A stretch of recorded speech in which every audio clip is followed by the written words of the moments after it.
like Jokic with the rock. You physically couldn't hold me, I don't care if you pushing 40. You can never little bro me. Euro step like Ginobili, from young OG to the OG. From nosebleeds to floor seats. Circle stronger than Cuban links. My gold dance, your gold plated. You verse me, now that's a reach. We ready? Who ready? Good evening, everyone. Welcome to the One-on-One Sports Show here on the Black Man Unfiltered Network. I'm Mr. Bennett, joined by my partners, as always, Brother Shawnee from Houston, from H-Town, and the coach in the building tonight as well. Hopefully I got Brother Dante. Hopefully he's doing well. Hopefully he'll join us later tonight. But good to be with you guys. How am I sounding? Am I good? Do I need to be up? I'm good? Yeah, just a little bit higher. Turn it up a little bit. Turn it up a little bit. All right, we're going to turn it up a little bit. But while I'm doing that, why don't you guys say, how you guys doing?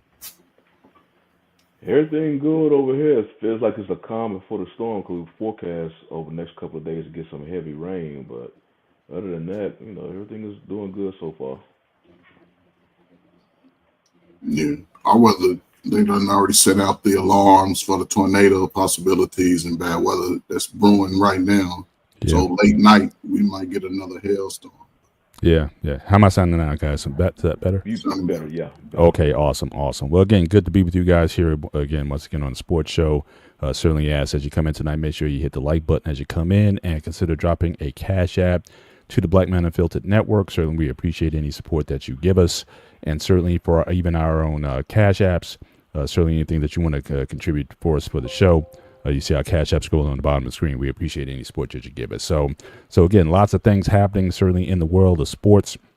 And while we kick off from the big basketball weekend, so we already have Final Four in the men's is set, and this is the first time we've had 4 number 1 seeds advance to the final since 2008, and ironically, it was also in San Antonio when this had taken place. So we're certainly seeing what certainly the those who picked the number 1 seeds, obviously they can certainly pat themselves on the back, but the question must be asked: is Cinderella over for men's basketball? We talked about this a little bit last week with the NIL and certainly with the transfer portal and whatnot.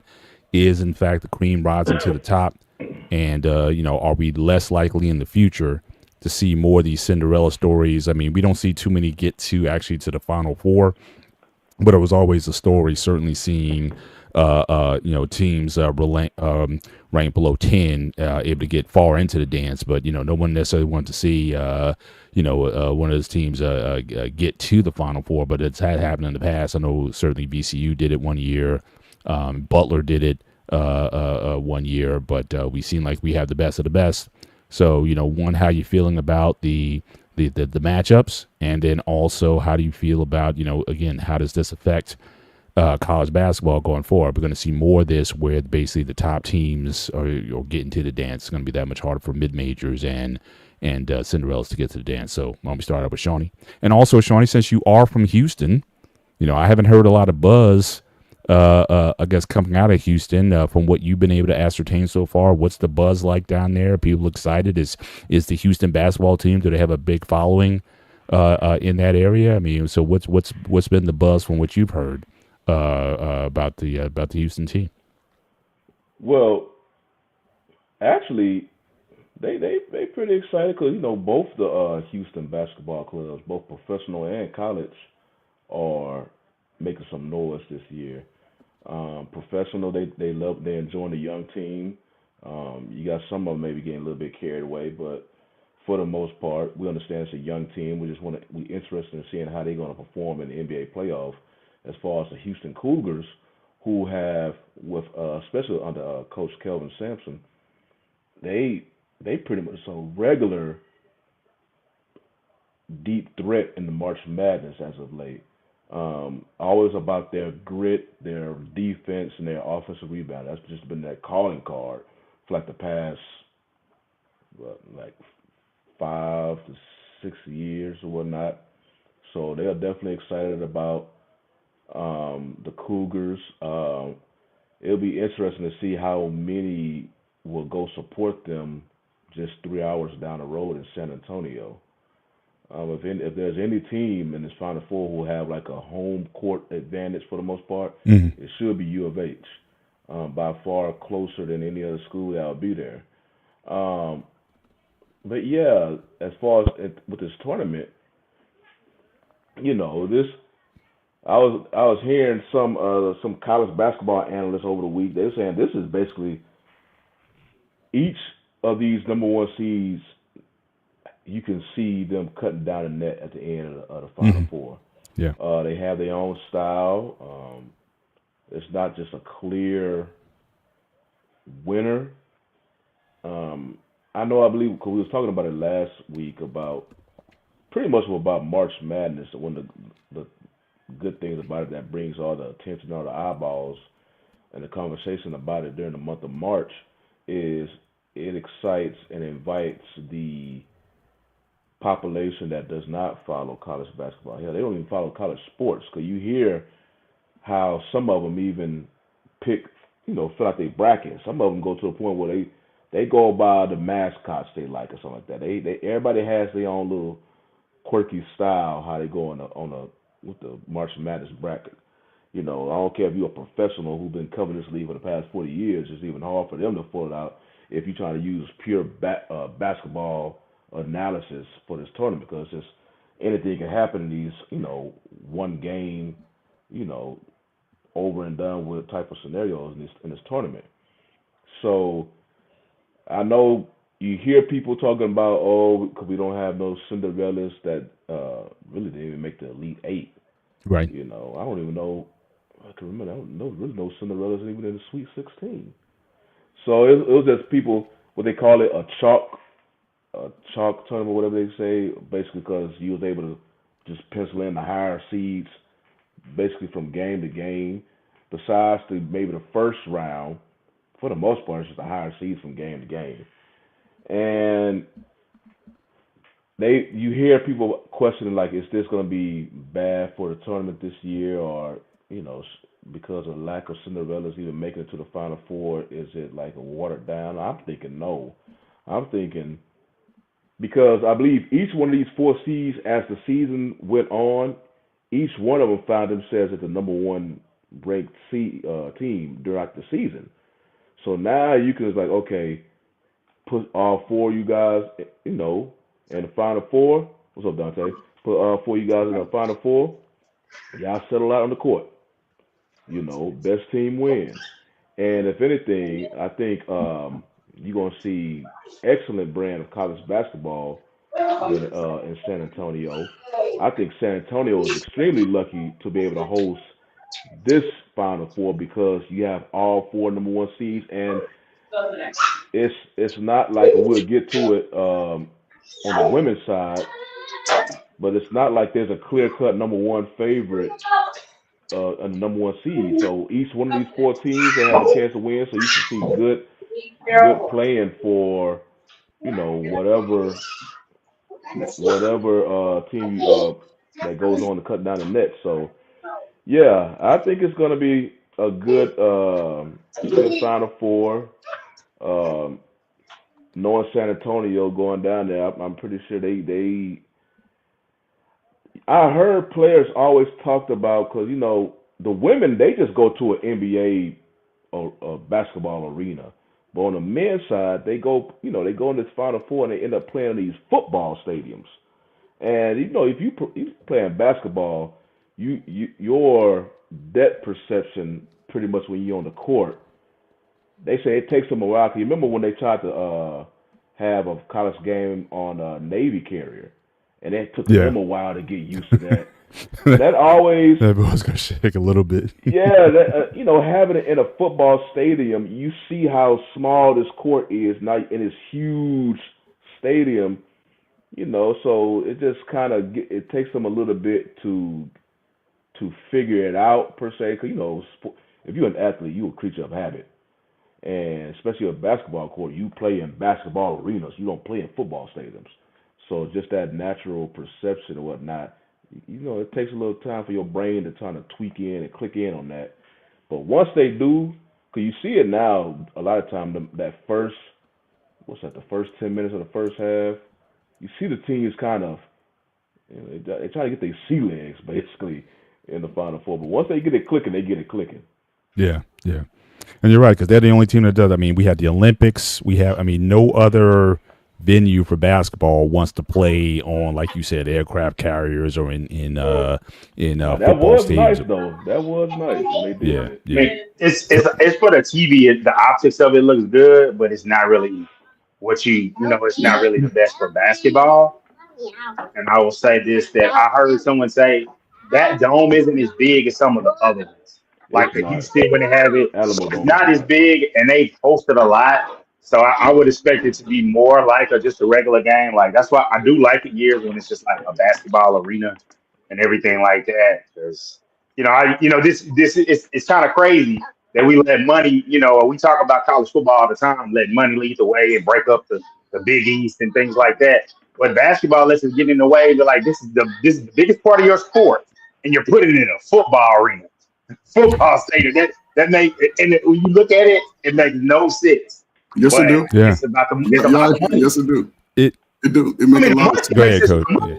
No, it makes a lot of sense. If you can play basketball, you can shoot inside, outside. That's the name of the game of basketball, right? The difference is it's the elevation of the court. It's the elevation of the court. And in football arenas, it's like a big old lighting. It's too much light for real. You know what I'm saying? The basketball arenas, and San Antonio has that open. It's like it's open, and it sits high. They do a funny way they lay the court out or whatever. But it's always going to, the NCAA Final Four is always going to be in a few states. It's going to be in Indianapolis every other year, every 2 years, San Antonio. And I forget the other one. What's the other Final Four place that they had? Where was it last year?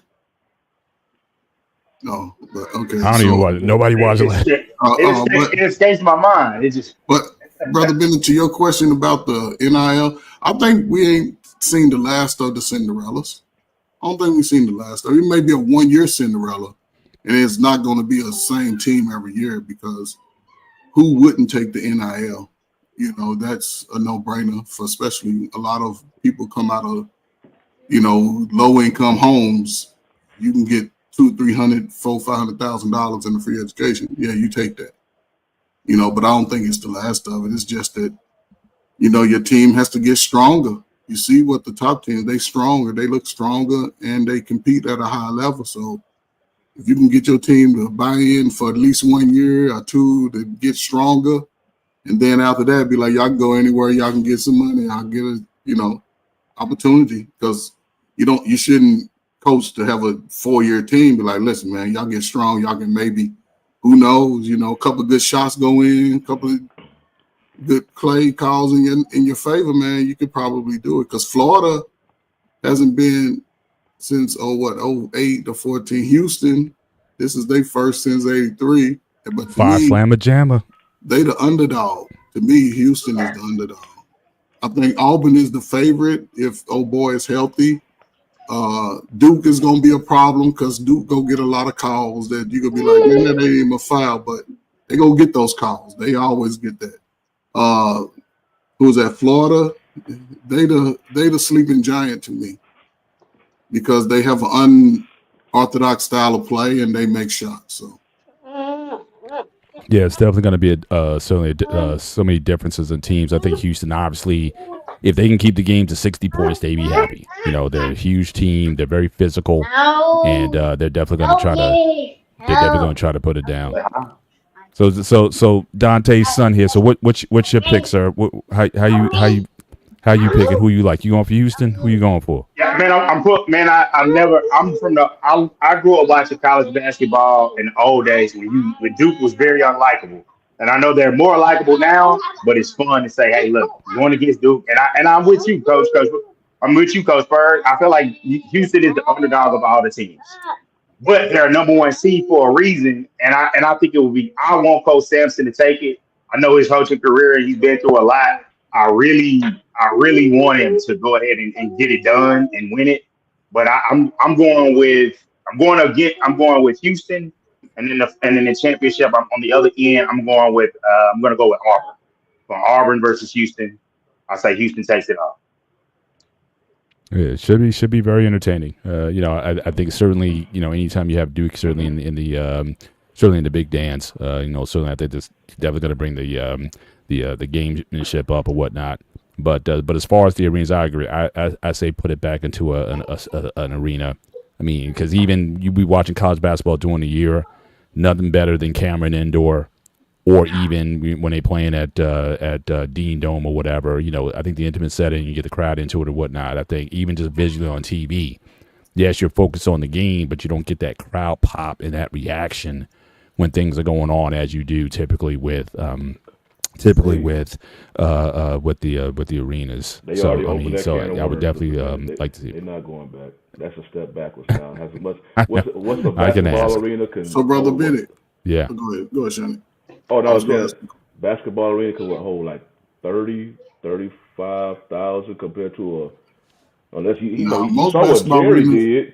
Jerry most tried to add basketball more. But I'm arenas even thinking, but even from a viewership perspective, well, I 20. mean, Jerry's place is a little different because they still got that 100-foot screen, right? That big thing. Well, no, they Yeah. can input more. It wouldn't work. Football says can have like 70, but then they can input more seats, Mhm. especially at a basketball game where they can really because of smaller playing surface than a football field. Yeah. In So basketball, they in can football fill it arenas, up. yeah, they can fill seats. They But opened that most, can of worms already. They ain't going back to no Yeah, basketball. but I'm thinking if yeah, you in the upper section or whatever, how is that even visually to even watch that as a yeah, basketball game? A football game, you got a 300-foot That field, sounds like a so. you better personal have problem. 20/20 vision. Up as made for Or 20/20 or if I'm vision. going to be spending most of the game watching the jumbotron or whatever, then I might as well just Yeah, go to a might as well watch sports at bar in the home. area and just watch it from there. Yeah, yeah. But Coach Bird, you called it. You said last year it was at. I looked it up. It was at State Farm Arena Glendale. in Glendale in Arizona. Next year it's in Indianapolis. It's right Okay. next to the favorite. I mean, but that's a staple of basketball. That's Yeah. the Fans are headquarters of into. NCAA. That's Yeah, Yeah. NCAA and headquarters. so it's all perfect. Then it's in 27. It's in Detroit. Then it's in Vegas in 2028, and then back to Indianapolis in 2029, and it's actually in DFW in 2030. They put Mm. North Texas, so I'm assuming it's gonna be at Jerry Yeah, it's World. gonna be at the football stadium. So Yeah. yeah, so that ought to be fun. So, Yeah. question about the Final Four floor. And Sean, you made a comment about depth perception. What does San Antonio have that elevator floor where the players seem like they sitting below the floor? Which arena has that? I'm pretty sure because you talking about when they on the sidelines, they like Yeah, and they look Yeah, like yeah, they you know, show they- that. yeah, it's gonna Yeah. be like that. It's gonna be Yeah. like that because it's a football stadium. I mean, they have to. I don't know if y'all ever seen how stadiums transition they playing surfaces. It's like a work of art to me. Yeah, the way they they slide go. I love seeing that. Yeah. But yeah, they got to do that with the basketball court. Moving into the football, and they just elevate it. 'Cause I guess because the original floor, was still down there. I think it's like dirt Yeah. or what. They set it up like they do the Spurs game. I used to go to the Yeah. Alamo Bowl when I was stationed in Fort Hood, go down to San Antonio, and you can Yeah. see the whole stadium, but then they have it a little sectioned off where they And just and like Dante mentioned, that stadium. One thing they do, they are familiar with basketball because the Spurs played there before they got into their new basketball arena. So they familiar with just the optics of a basketball court or whatnot. Like it's not Alamo Dome was just because they don't have a professional football team down there. just It's not as big as if they have it in Houston, they have it in NRG where the Texans are. When they go into Indianapolis, they're gonna have it in what's the Colts Lucas Stadium? Oil. Lucas. Yeah, they're gonna have it there. Alamo Dome is not as big as that, but it's still bigger than a traditional basketball arena. But yeah, I imagine they will have that floor elevated, and I just be hoping them boys don't be falling off. Yes, I'm worried about, but I'm hoping they took all the safety precautions. Oh yeah, they be doing that. Yeah. Shawnee, the Alamo Dome holds 73,000 when it was a dome. That's a lot. Yeah, That's what yeah. I know. It's compared to the other football stadiums that are built today. Because many New of them were Orleans new. holds Lucas 66. Oil, Dallas Cowboys, Glendale, State Farm. Those are relatively new football stadiums. Man, they monsters compared to the Alamo Dome. So we talking about how it's going to be in the Alamo Dome and the perception, over there. Normally they be having it in football stadiums bigger than this. Alamo Dome is Yeah. relatively old. Yeah, and I think same thing with the Indianapolis one. I think that's a relatively small stadium relative to the other ones also, so you might have a more intimate experience in watching that one. Like you be watching the combine, and you don't get that vast area as you do certainly with the other one. So that may not be too bad, but certainly moving on to the next. Obviously, we have the ladies. We almost got it where both the number one seeds in the ladies as well as the number one seeds as the men's went over. But again, obviously the injury that happened to the USC star, but again, shout out to USC.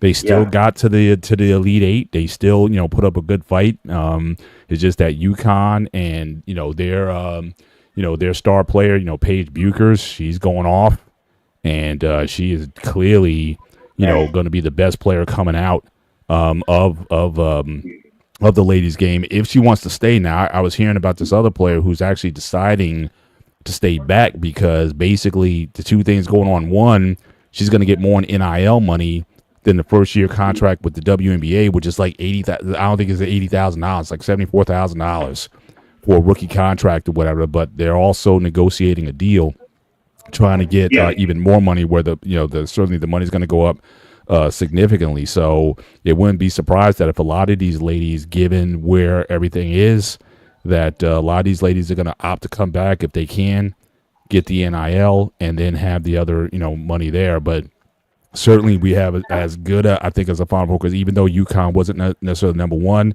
I think a lot of people are already picking UConn to win this thing, whatnot. But you have really, again, the best teams here. I mean, South Carolina, to me, they got there, but this is like for the first time they had to gut it out. You know what I mean? It's like they don't have those star players like they've had for the last couple of years. So, but it's going to be interesting how they fare against, say, UConn in the finals. But what's your take on the women's Final Four, the matchups, and who do you like coming out of there? Dante, why don't you go first, and we'll go up. Yeah, go ahead, Dante. I'll say this first, is that although UConn was a 2 seed? 2 seed, yeah. This is one of the years where I would say that you could put them as a 1B seed because of their dominance and with a player like Paige Buchers. And I felt like, I'm sad about USC because I actually picked them in my bracket. I thought, with another year of experience, they were going to go through and be able to actually beat UConn this year. Because I'm all in on the Juju Watkins train. But I will say, it's just the biggest thing is, and I hate this for the injury standpoint, we're burying the fact that, what's the 5th straight Final Four for Dawn Staley and I was about to say USC, but I don't call them that. South Carolina. So it's I feel like, hey, they're the upcoming champs. Love Texas, but I think that I'm believing in the program and what they got going in South Carolina, and I think they're going to run to the finals. And then I think UCLA. I read a good story about their Lauren Betts, their center. She's like 6'7", and how the tough time she had growing up about being a girl going to a woman in that height. It's totally different than a male. And so I really rooted for a story. I'm glad she's in the Final Four, but I can't go with them in the upset. I'm going with UConn knocking them off and going up against the powers. UConn versus South Carolina, and South Carolina pulling up for the repeat. Mm-hmm. Yeah, Coach, what's your thoughts on the matchups? It's interesting analysis, Dante. I like this Final Four. I'm glad to see Paige. She stayed, and what's this, her 5th year? There you go, and she's finally made it. As far as my sleeper, I can see UCLA winning it. They playing the best team ball right now. South Carolina, they always tough, but I don't think they have the true grit to really push through. Texas is a sleeper. I could see Texas and UCLA being the so-called Cinderella underdogs, but UConn, I don't think they can match up well with UCLA because UCLA is playing good ball. But, if Paige is having a good game, then that's how UConn is going to roll. South Carolina, it's going to be tough. That's going to be the toughest game. But I could see UCLA winning it and playing maybe Texas, UCLA and Texas for the final. UCLA could win it though. If they healthy, no injuries, barring any injuries, I can see UCLA. Right. Johnny? Well, I think because I know we got 3 number 1 and 1 number 2. I think by default, because Dante touched on it, you can might as well put UConn as a number 1 seed because they was just flip flopping. I think maybe 1 or 2 losses during the regular season, why they ended up being a number 2 seed. You know, they could have been substitute for like when USC lost Juju. You look at UConn as number 1 seed now. But as far as who I believe, my wife's friend, they really follow women's basketball, and they'll be breaking down the players, just going, blow for blow in it. But Texas, because I believe with South Carolina, they have Dawn Staley, and a lot of people just because she's their coach, she can figure out something and get them girls on. There's only they got to win 1 game to survive in advance. I think UT, they have a chance on winning it. I look at the women's side just like we was talking about the men's. I think all 4 of these teams have a legit shot of cutting down the nets. You just have to break down the styles and who you believe. I mean, you got the star power of UConn with Paige Buchers, so that I think many people want to see Buchers and Watkins go against each other in the Elite Eight before the injury. That was the game many people on the women's side was waiting because they was on a collision course. And then unfortunately, when that did not happen, it was like, because last year it was always about, it was Caitlin Clark versus either South Carolina or LSU. It was one of them two, and then that was, you was waiting on them to have a collision course with one of those 2 SEC squads. But on this year it was Juju and Paige, but we didn't get that.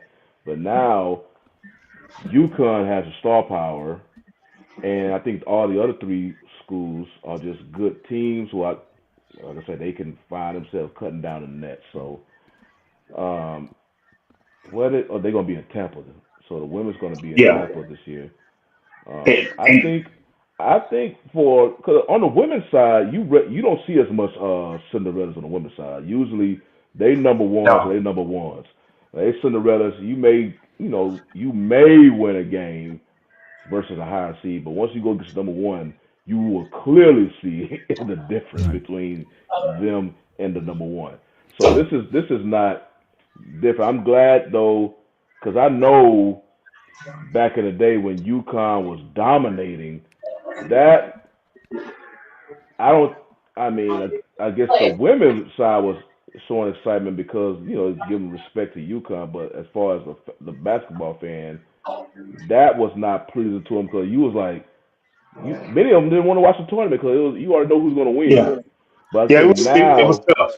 Yeah, so now it's like, okay, now we have, just like on the men's side this year, we got 4 teams who can legit cut down the net. So that brings, okay, now I can watch this and not have a feeling like, oh, it's just a given that this one team is going to win because what UConn at one time won like 80-something games. It was like 80. It was a long winning streak, and it was so bad. Like they would play ranked matchups. I'm talking about not just number. I mean, when the number 1 plays 25 is definitely an underdog. But I'm talking about 1 versus number 10, and number 10 is getting beat by like 25 points. They had such an advantage to them, and I want to say it's leveled out. And this was before NIL. I would say coaching has leveled it out. And just splitting up the talent by getting drawn to the coaches. And I want to say star coaches like Dawn Staley helped that. I know that like back in the day when they did compete, the only teams that would beat them would be like Notre Dame and Stanford. Stanford and their coach, their legendary coach, they've had some wins, but then they were getting girls like the Bumake sisters out of Houston, and you had to go and get some serious talent like that. Right. The only problem is they got 6 of them. It was like UConn would have 6 of them, and now other teams are having it, and it's spread out. But I want to say, since I looked it up and I forgot, I used to like it when they would play off from the men and play Sunday and Tuesday, but now they going and they're doing the Friday matchup. And Coach Ariana, I give him credit. He said, "Hey man, they have to finish their game, which was later, and then they got to fly across country to Tampa and play on a Friday." And he called them out about that. And I think things like that change when the big names of your sport call things out and make it uncomfortable. When Nick Saban calls stuff out, you notice in the summer, the NCAA got together, and then other coaches are going to support the big dog, and they were able to make those changes. So I hope they do change it for the women that, okay, you want to get the maximum appeal, have the game Saturday instead of having the game Friday with the women, Saturday with the men. Have the game Saturday with the men, women Sunday, championship Monday and Tuesday. So you take that block of airspace in time, and then everybody's getting their own shot. So I would like to see them do that. They're making improvements and trying to do things for the women game to make it fair. The money is there. It's just a matter of them gripping it. And, because if we're going to be completely honest, some of the football and the big basketball programs are funding everybody's sport. If you look at it, most of these sports operate in a negatives, but the football and basketball money comes up the deficits. So if those money's going to cover for everybody, make sure that the ladies are getting their fair due as student athletes and they're getting taken care of. Like they showed those images a few years ago about the food they were eating, and they had to get that corrected. Awesome side. Just want to shout out our guy as always for supporting us, brother CJ with the $2 super chat. He's pretty much out of it since his lady balls are out of it. Sorry about that, sir, but thank you for the support. They look good a couple of games. And then also is asking a question for the $5 super chat. Is there a correlation on the men's side of either having an older squad or a lottery pick to complete in March? Auburn starting by his age 25. Yeah, I mean, in college, that's always an advantage. It's always an advantage in college when you can have a lot of experience and leadership in their early 20s. Those guys pretty much thrive in the college game. Well, in men's basketball, they always mention that the team with the best backcourt play, and you see that with Florida. Their point guard, he bailed them out 2 games already. Versus who was the first game? Because I know he bailed them out versus Texas Tech and UConn when they beat UConn. Yeah. That game was his clutch 3-point shooting bailed out. Even though Florida is the number 1 seed, they will not win either one of those games for that point guard. So with the men's side, and it's probably South Carolina last year on the women's side, they had dominant play everywhere. I mean, especially inside, because I remember Cardoso, she was just bullying everybody. So yeah, 6, women, 7, I think still, if you have a dominant post player, that's their main ticket. But on the men's side, the more dominant backcourt, that's when more of the Cinderellas generally happen, because a lot of times they do have, like, we was talking about it earlier, they will have like maybe they could be a lottery pick if they played at a bigger school, but they have lottery pick talent. And they will have that in one of the mid-majors, and that's what was, causing a lot of the upsets and the noise in the past men's games and the men's tournament. So, yeah, and I think right now, by far right now, the biggest face in the men's side is Cooper Flag. So everybody's waiting. They about to play Houston, so everybody's going to – Houston is the one, they offense is not up there with Duke, but they have the defense, and they will make the game ugly. So, but the thing about Cooper Flag, because you remember, Cooper Flag was one of the players that scrimmaged versus the USA basketball team, and they was commending him because he's extremely competitive. He was going at them dudes. So if Houston don't think they can just kind of really get rough and tough, I think Cooper Flag, he's going to meet the challenge. So that's the matchup I'm waiting to see when they play. So what do you guys think of his future projection? I mean, obviously for the last 40 years, the NBA has been looking for the next Larry Bird. Apparently he's a guy, big guy, he can do everything, shoot from the outside. Now the Europeans, obviously they've had a lot of players and whatnot, but if he could be that guy at the next level, that could be something. But one, I never trust any NBA players coming out of Duke as far as superstars anyway. I just don't trust that pedigree there. Even in the new era. They got to show me something different. I mean, Jason shout out Tatum to Kyrie Irving. I'll give you Kyrie Irving. Jason But Tatum, Grant man. Hill was to me a bit of a disappointment coming out, and Christian Laettner never panned out to do anything or whatever, even though he's the best Jason college player in the Tatum, country. Grant's was injury related, but yes, before that it was all guys that floundered.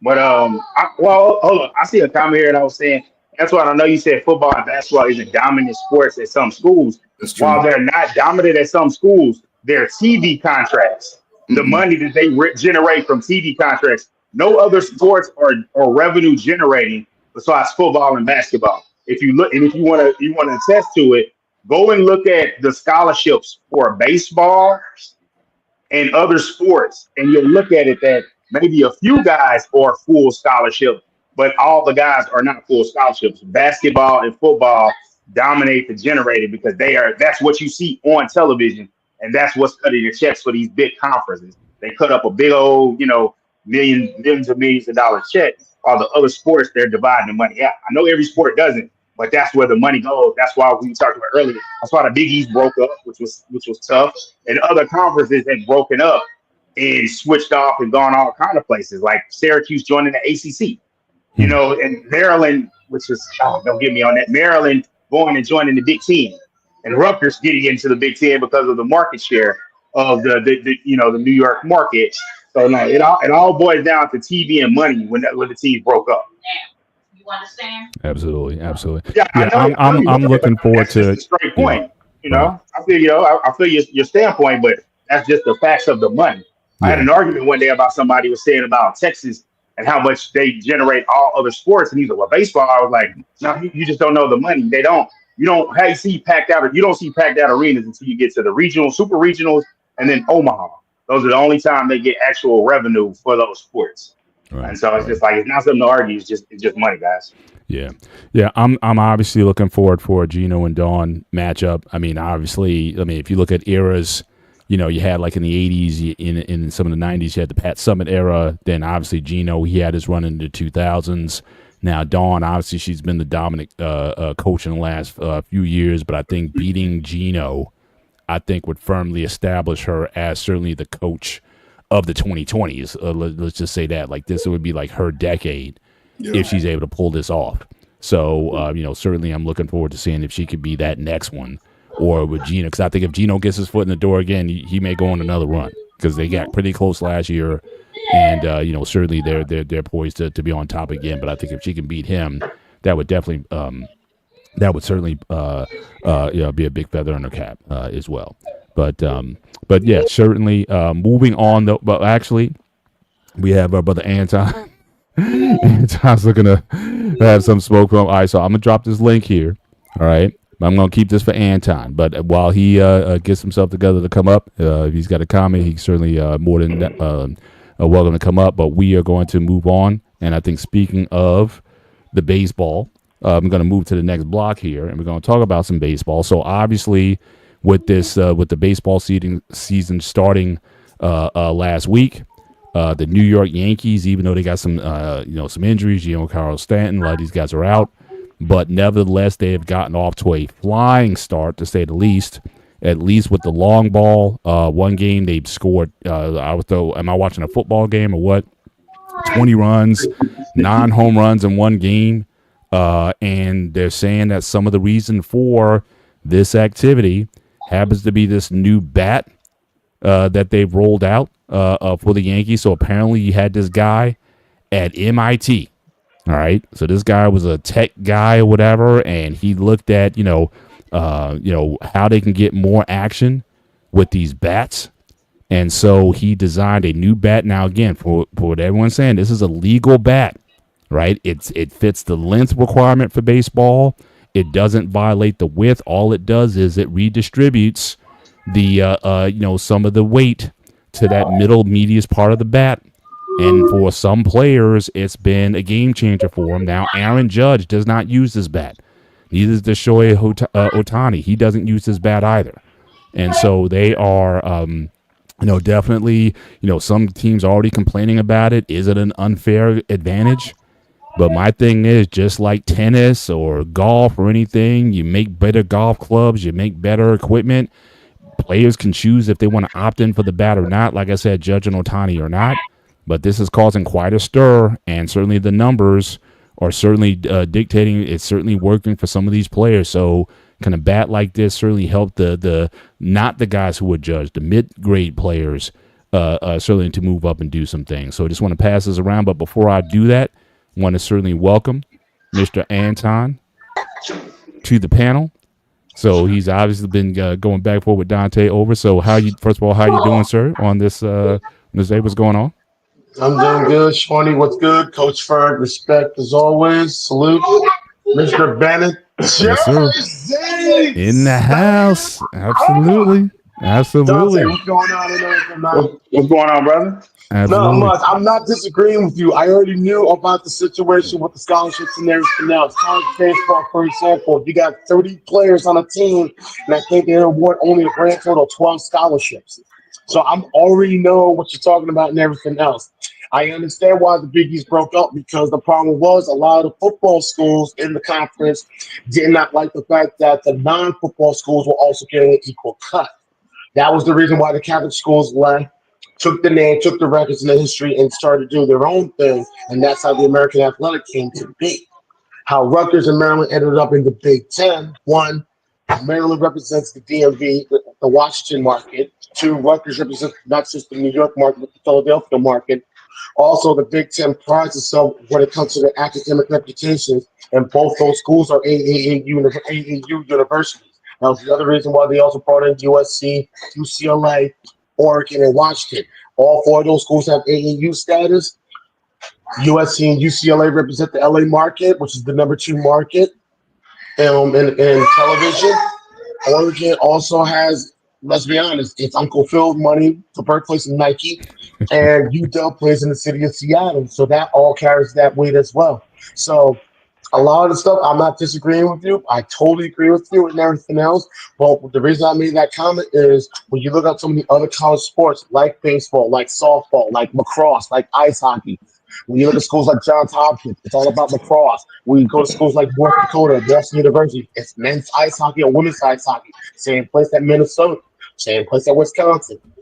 Ohio State and Michigan are a perfect example of schools that have very good programs, not just in football and men's basketball, but women's basketball, men's lacrosse, men's ice hockey, women's ice hockey. So, yeah, it's always about football, but there are a lot of other sports that do just as well and have that strong of following, and they don't have D1 football and D1 baseball. North Dakota is a perfect example. The University of Denver, Minnesota State, Mankato, Ferris State, McMeekin State, Alaska Anchorage, I think another University of Alaska as well. There are a couple of schools that play men's and women's college hockey, and they don't have football anymore. I think Boston University used to have a football program, discontinued it some time back. So when I made that comment, I was trying to say that you have dominant programs in college athletics, and these are schools that don't have football, and that's why I was trying to bring that point up. I got you. No, I was just mentioning it from the standpoint of, like, we're talking about normally when we're talking about sports, because a lot of times guys, and I hear this all the time when they're talking about sports, they're saying D1. When they're saying D1, they need to particularly say, they're talking about the Power Four or the Group of Five. They're talking about those that do that. I'm more so leaning the conversation to those schools, because I know that those schools exist, because I've worked, I went to a school that was an FCS school as an HBCU, so I understand the challenges fiscally and how you have to unfortunately play money games, and it's just, and those things, and you just took me through another roller coaster of emotions when I got to think about I put it all together now, but when you say the Big East is here, like, my thing is, and I'm not doing partial to Texas because that's the school I root for, but when you say they're in the SEC, even though people bigger about old Texas and the Southwest, and they just put them in the SEC conference, that's like Arkansas being in the SEC, but they were once in the Southwest Conference. So the That's true. regional things matter to me. Them ripping it apart for money, that's more so. So I apologize. I more so think of that. That ire of it's still so new that this is the first season under this new where it's just throwing all together. And what you're saying about the sports and that thrive without the big programs and they are able to make it, I do think eventually it's going to burst at the seams and that the teams are going to have to go back. Like teams are counseling programs, football programs, because it's so expensive in the insurance. I do think at some point West Virginia might get tired of flying to Fort Worth because that's where TCU is and being in the same conference. Or, they should barely be in a conference where they're playing Pitt, where that's a rivalry game and there's a team to get there. Exactly. Those things should go. Like, those things should go away, but we should have just like we should have the backyard ball. We should also have Texas just to take them. It's a shame it took 12 years for that to come. And, so no, I respect your point of opinion about, hey, these teams are thriving as far as that. I know I've been there and I've had to cover, hey, women's soccer at the HBCU and like, hey, go and record the test. And so I think all the college, athletes should get their chance. They earn the right by their ability in high school to earn the scholarships. And I do think the NCAA, while it's useless, the little bit of time it does have left, I hope they make it right and make it sure part of Title IX, the women's programs are getting that funds. And no matter how great or not great your program is, you have a right to earn your scholarship, have that paid for, play your 4 years. Like my college roommate was played golf at the HBCU. And he was like, hey, I got my scholarship. You waiting on the phone. Like, hey, when's your check cleared? And so I know all about those struggles. So respect to you, Antoine, for coming on and doing this people. And, we are talking about college. So we're talking about the highest levels, but it's great to talk about the lower levels. It's like, because those guys are great athletes as well. And as we see it from time to time, hey, man, that guy came from a division. He started at a JUCO, went to a Division II. And then he looked up and who was it from Tennessee State? Dominique Rodgers-Cromartie. Guys that come out and say, it's like, man, we got great talent. I want to say a lot of times Division I FCS HBCUs, they play up those schools. And what happens is that tape is seen where it's like, hey, this guy is busting this guy's ass. Hey, who's he? And then now they have the HBCU combine. And now you go and you get on rosters. Like, shout out to Marquise Bell, who went undrafted out of FAMU. And, now he just earned a second contract. So it's like, no, I'm supporting for that. Like, so since you own here, can I ask you, which college teams do you root for? What's your alma mater? Go ahead and state your schools, man. I did graduate college. I attended Iona before I joined the Army. 2 schools I always going to root for. I'm always going to root for Rutgers simply because I'm a Jersey guy. My brother graduated from there in class of 2003. My sister got her MBA from there. Other family members and friends graduated from there. Plus, also a friend of mine, he played at Rutgers back when Shiano basically brought them to where they are at the first time.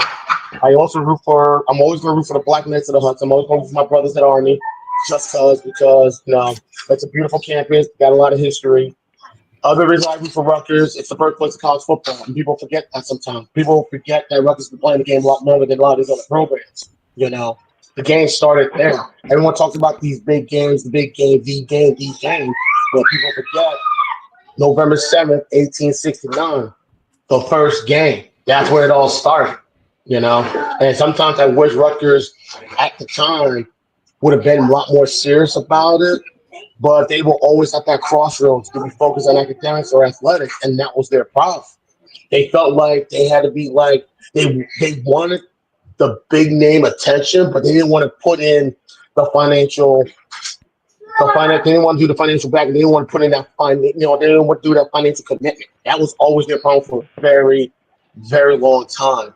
And I think when Bob O'Kane, he took over as athletic director, he basically told the school, listen, if you want the football program, all these programs to succeed and to excel, you have to give it 110%. You're always going to have that academic reputation because you're Rutgers. And people outside of New Jersey and New York and Connecticut, and Mr. Bennett can tell you this, a lot of people don't realize how much weight Rutgers has academically.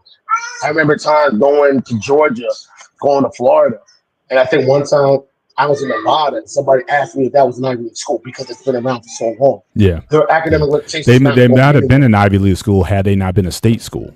That was always the thing. Exactly. If they pull it back, they could definitely consider joining the Ivy Leagues. They could have been right there for sure. That's true. But also the thing was, the state of New Jersey never had a state university, and that's the thing people forget. We were the only state not to have a state university.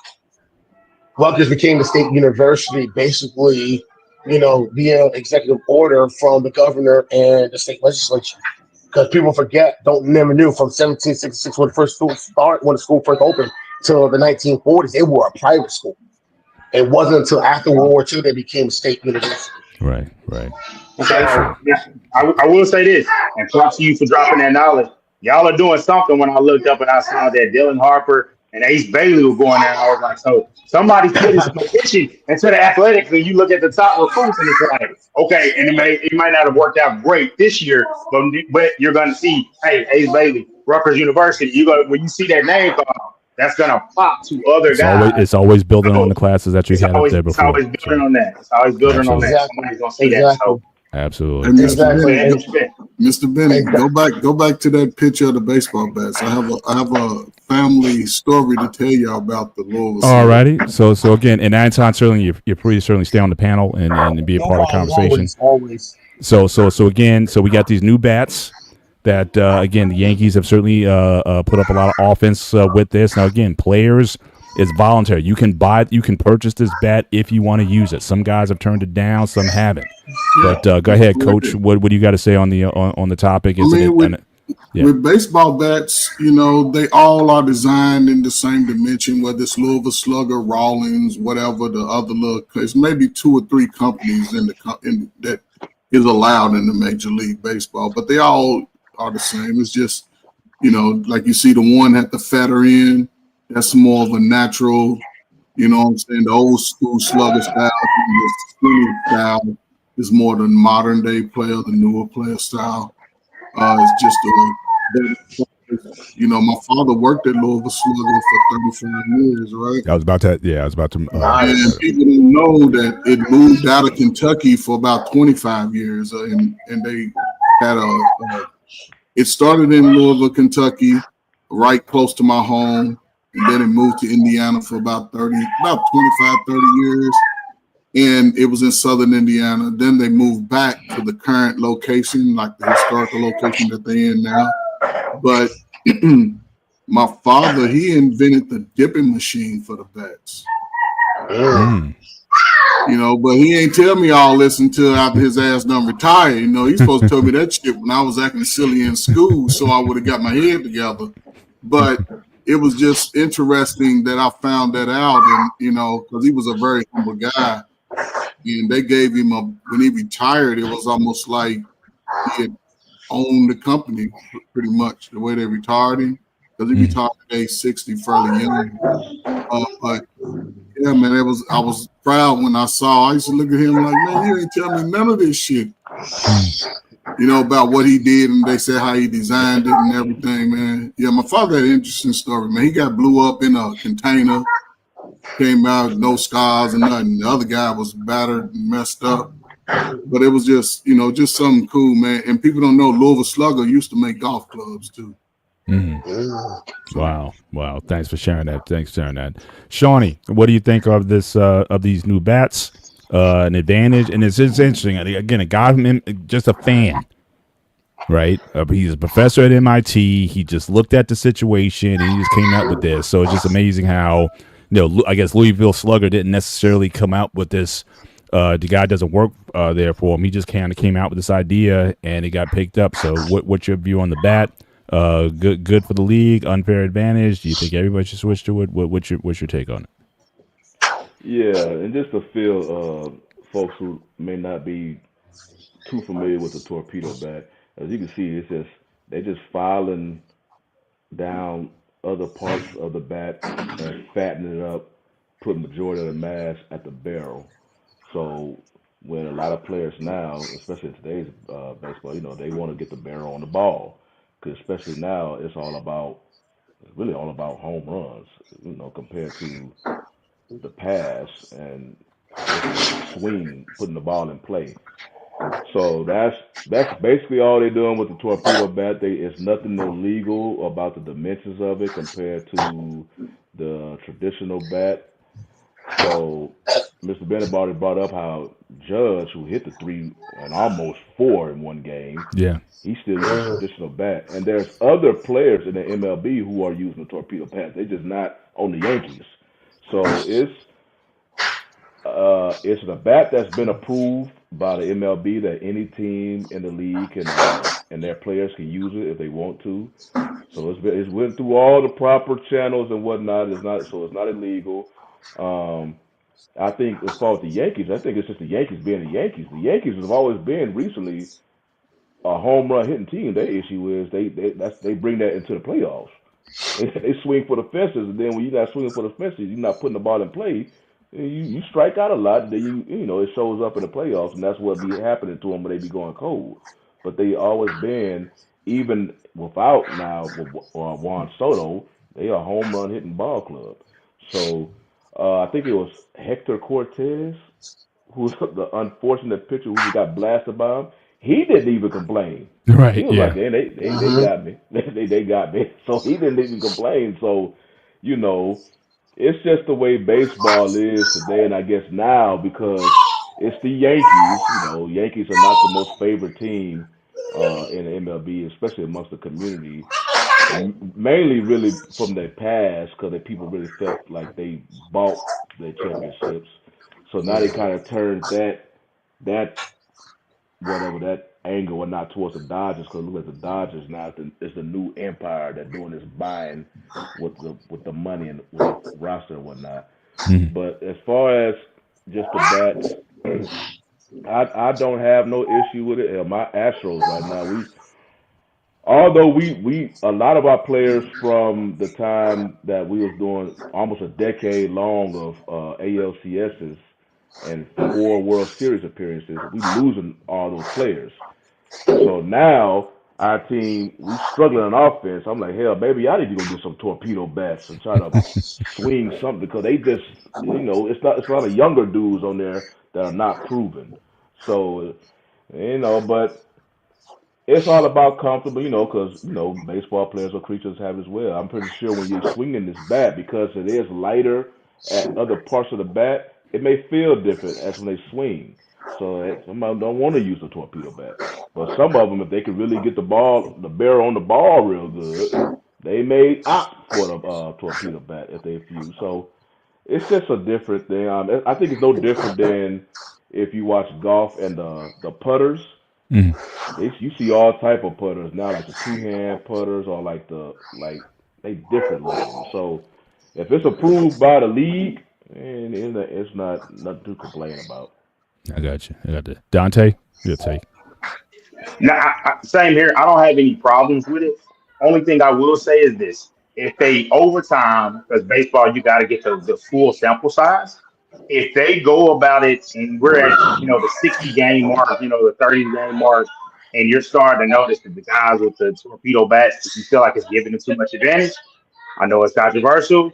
Bring back the sticky stuff. Bring back the Spartan tech that they were using and getting all the spin rate on the ball and make it an even game. Hey, you got torpedo bats and feel like it's an advantage. I'm using the sticky stuff, and it is what it is. Now I know they won't go that far because all games, all sports are geared to drive offense.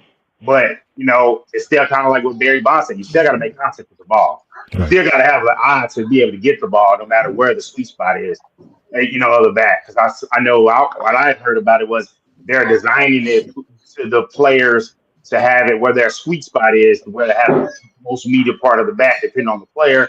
And guys like Corey Seager, like he's able to rate him and Marcus Simmons, like they're not going to use it. So I'm cool with it. I'm glad that the Yankees took it, getting baseball the juice that it needs, because the Final Four is going on, and team football, the draft's coming, and a lot of sports stories going. So it's good to get baseball on the opening week in the headlines with the barrage of homers that the Bronx Bombers have been putting up. So good for the game. Gotcha. Anton, quick thought on this before we move on. It's definitely different. I don't see an issue with it. I remember there was a time when a lot of players had their bats made out of maple, and they started switching to ash because they felt like ash bats were a lot more durable and it made it a little bit easier. The best way I can describe this switch on equipment that's still legal and still good to use is what the NHL did back in the day when Bobby Hall started putting the curvature in his stick for the slap shot. Back then, players weren't allowed to put curves in their stick blades. Mhm. And then when Bobby Hall and Stan Mikita started doing it, they were able to hit shots a lot better, and they were able to go a little bit harder, a little bit faster. Now, if you play, not just at the NHL, if you're just playing hockey using a stick without a curve in the blade, people are going to look at you like, what the hell are you doing? So I just look at this as the evolution of equipment to make the game a little bit faster, a little bit better. I don't want it to be just about the home runs. If it makes it a little bit easier to get balls into play, to generate a good amount of offense, to get guys on base and everything else, I'm all for it. Gotcha. Yeah, I typically don't mind this either. The only thing I would say about baseball, out of all those other sports, again, their numbers are somewhat like, sort of treasured things. You know what I mean? So again, if we see after some time that you start seeing guys almost like basically during the steroid era, when you had guys like Brady Anderson hitting 50 home runs, and some of these numbers start getting skewed and whatnot. If someone starts to approach the 70+ home run club or whatever, or whatever the record is, that they may consider this. Or I don't think they put an asterisk on it. But again, if this bat or similar equipment starts to skew the numbers upward, then they may look at it a little bit differently. Because I know with baseball, unlike any other sport, those numbers matter. 714 or 755 or however we want to put on it, we know what those what those numbers mean and the players associated with it. So hopefully it won't be too much of a shock to the system per se. But certainly for the Yankees, certainly they've come out pretty hot with that. Even in their last loss, they put 5 runs up. But moving on to the next topic as we try to expedite through the show. Again, moving to the NFL. So again, we got some new rule changes for 2025. So the kickoff, I'm to the point now with this kickoff thing. So now they're going to move it from the 30 to the 35. They said that the league estimates this rule change will increase the amount of returns by 60 to 70%. I'm almost to the point now. They tried to play so much with the kickoff rules in recent years. I'm at this point. I'm asking the question: do we still need a kickoff at this point? Or should we just start everybody at the 20-yard line or 25 or whatever and just let them run? So let's go rule by rule here. Let's go through point by point. But let's get a quick survey here. What you think for this one here? I don't see how you can make this better or make it more exciting or whatever. But I think they're just taking on something that really is can't be changed. But what do you guys think, Shawnee? Honestly, my bad. Yeah, start with Shawnee. We'll just run it down. I was cool with the recent changes of the kickoff. It was different, but it worked. But now they're trying to encourage more. They got tired of them kicking, for kickbacks, touchbacks and whatnot, which they was doing in the traditional kickoff, but they want more returns. I think they should just leave it alone. Because you already made a major change last year. You made a major change of the whole thing. Just leave it alone. You don't gotta, but that's what they do when they get into these meetings, man. Them owners, they start talking to each other. Next thing you know, you're coming out with like 5 different new rules coming out all of a sudden. Yeah. But yeah, I understand why they're doing this, because they're constantly trying to make the game exciting, I guess. But if you keep messing up with stuff, you're gonna mess it up. You just coming off a season where you dramatically changed it, and it took a while, but okay, we used to it now. Leave it alone. Just leave it alone. And yeah, they making those special team coaches work. I know that. Gotcha, Coach. Man, it's just stupid people making too much time. Listen, you all they got to do to solve the problem. Take the kickers with the longest kickoff average, right? And put the ball back to where they can kick it and keep it in bounds. Meaning that's all you got to do is take the kickoff and move it back to the 25-yard line. You kick off from the 25-yard line, and they're going to kick it at least into the goal line or to the 5-yard. Mm-hmm. That's it. It's going to be within inside the 10 and keep the line like they were. This year I like that little style where everybody's sort of close, but just let the kicker go back there by himself, and because he shouldn't be involved. If he's involved in the play, then it's a touchdown anyway. Right. But just move him back and let everybody else play football. And he's already the last leg, supposedly, if you ever understand kickoff, then the ball will land within the 5-yard line or the goal line every time. Ain't nobody be kicking it into the end zone. But now you're forcing the kickers to change their style of kick because you got to kick it up in the air. And that's sort of like a skill that not very many will be able to master. So just move the kickers back, but Gotcha. stupid Dante?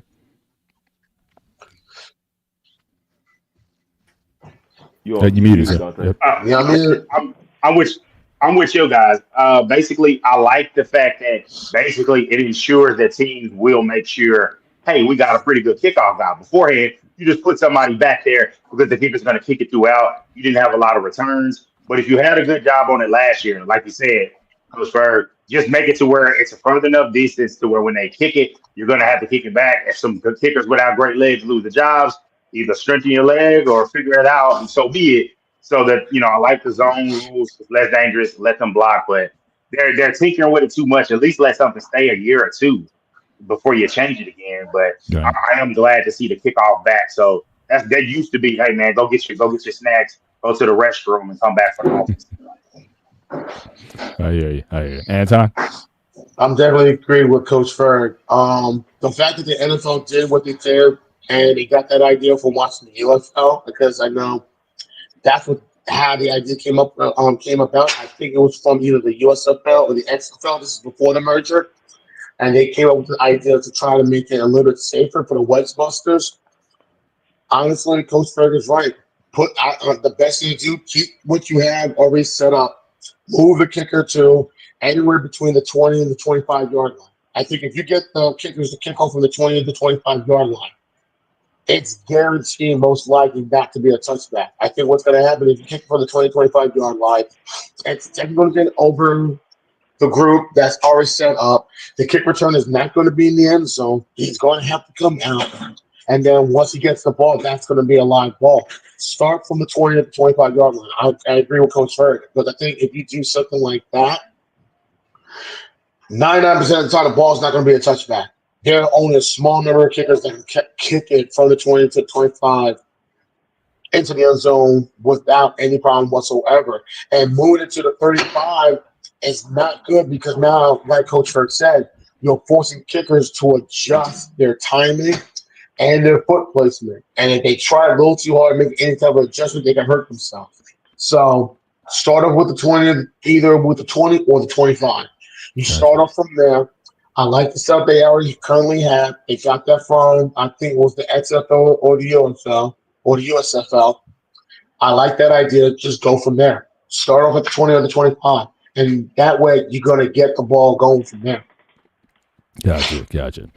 Second rule. So now we're going to the overtime rules are going to be changed where each team gets the ball regardless of score. So if you score a touchdown on the opening, you're still going to get the ball back for it. So this is like the same rules that they apply for the playoffs, but now it's going to be in the regular season as well. The fear of this is that you may have more ties as a result of this, but I like the idea. Personally, I think you should give teams, every chance to win. Now, a lot of people say, look, you got 60 minutes, certainly win the game. But, what do you guys, quickly just go through these? What's your thoughts on the new rules where every team gets the ball regardless of score? I'm not surprised by it. They basically trying to make sure both teams have a chance to win the game. You kind of was expecting it, they really don't. They're trying to get as far as away from the death, even though they had some rule change previously. But yeah, I'm not surprised by it. Gotcha, Coach. It's back to the old original. This is where they started at. Both teams used to get opportunity to score a point. You know what I'm saying? Field goal, touchdown. So yeah. They're doing too many rule changes. They should have keep it all the way it was originally. Now I can see with the kickoff moving it up 5 yards, but still, that's for the weak teams, man. Keep it at the 30. Let them do what they do. Hey, real quick, the owners be doing this during the combine, Yeah. right? Like that's when they be talking. Like I know baseball got the winter meetings. That's when a lot of this stuff happens. That's the winter. They're having meetings right now. Yeah, they Yeah. win the meeting. Yeah, the Yeah, meeting in they're Florida right in now. Yeah, all the Florida stuff's right being now. introduced. Yeah, Yeah, but for baseball sure. during the week. But yeah, they once some owners get together, this stuff is gonna happen. You're gonna have 5 new rules that pop up. I hear you. I hear you. Dante? I don't like it. I'm That's a sudden death guy. And man, yeah, 60 minutes. And if you want to get a stop, get a stop, get the ball back, or if they win and scored, oh well. I know people see it as a coin toss, but I do like the fact of having the regular season overtime, games be over quicker. At this point, with this rule, why not just play extra 10 minutes? Just set it in stone. This is an extra 10-minute quarter. And then at that point, hey, whoever gets banged up or whatever. But again, they don't give a damn about player safety because they play the Thursday night games. So it's like it is what it is. I'll call it the Buffalo Bill crying rule because they did so much about the overtime stuff. But I don't like it. But hey, it is what it is. Gotcha. Anton? Waste of time. They should have just kept it the way it was. I understand why they want to do it. My thing about it is this. You keep it the way it is, that shows the one thing the NFL needs to do. Start emphasizing defense. Stop making so much about offense. My thing about it is this. The problem with the previous rule, everybody wanted to kick for a field goal, and that was it. They made it a challenge. You kick a field goal, okay. That means the other team gets the ball as well. You try to get a touchdown, game's over. That rule, the way it was set up back then, it made teams start emphasizing the importance of defense as well. This is ridiculous. I think they're just doing too much already as it is. It's like they don't want ties, and I get that. But my thing is this. You should have kept the rule the way it is. Have it set up differently during the postseason. Stop emphasizing so much on offense and making it harder for defense. This is an opportunity to put some emphasis on defense to get things done, and they couldn't get it done after 16 minutes. I think it's a waste of time, and I won't be surprised if they change it back after this season. Mm-hmm. Awesome. Last rule. Okay, so replay assists. So they're going to be using technology in order to measure first downs, as well as being able to allow a replay official to overturn incorrect penalty calls. I got a feeling this is the Kansas City effect. So they thought Kansas City got way too many calls last year. It says, however, that official isn't allowed to throw flags for missed calls. So again, Shawnee, what's your take on this one?